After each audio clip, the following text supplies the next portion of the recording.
પહેલાના સમયમાં દક્ષિણ ભારતમાં એક મહિલા રોપ્ય કરીને રાજ્ય હતું, જેના રાજા હતા અમરશક્તિ. એને 3 સંતાનો હતા. શરીરથી તો બહુ પહેલવાન જેવા હતા, પરંતુ મગજ નહોતું ચાલતું અને રાજનીતિનો તો છાંટોય નહોતો. રાજાએ ભરી સભામાં આહવાન કર્યું કે મારા બાળકોને જે રાજનીતિમાં પ્રવીણ બનાવી દેશે એને હું 10 ગામ આપીશ અને 1000 સોના મોહર આપીશ. વિષ્ણુ શર્મા નામના એક આચાર્યએ આ આહવાન ઝડપ્યું, બીડું ઝડપ્યું અને પશુ પક્ષીઓની વાર્તાઓના આધારે થોડાક જ સમયમાં 3 બાળકોને નીતિશાસ્ત્રમાં પ્રવીણ કરી દીધા. પંચતંત્ર, હિતોપદેશ, રામાયણ, મહાભારત, પુરાણો આવી તો અનેક વાર્તાઓનો ખજાનો ભારતની અંદર છે કે જે આપણા બાળકને બુદ્ધિશાળી અને સંસ્કારી બનાવી શકે.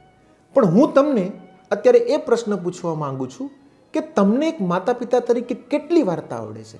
લિસ્ટ કરજો. બહુ ઓછું લિસ્ટ આવશે અને એ જ આપણા બાળકોનું સૌથી મોટું દુર્ભાગ્ય છે.